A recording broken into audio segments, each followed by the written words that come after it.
Bismillahirrahmanirrahim. Assalamu alaikum. Second year. Today we are going to revise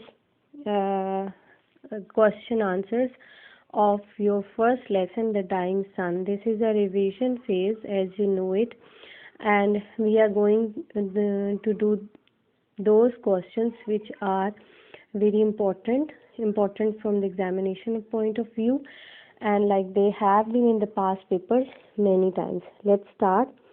Bismillahirrahmanirrahim. How is that a star seldom finds another star near it?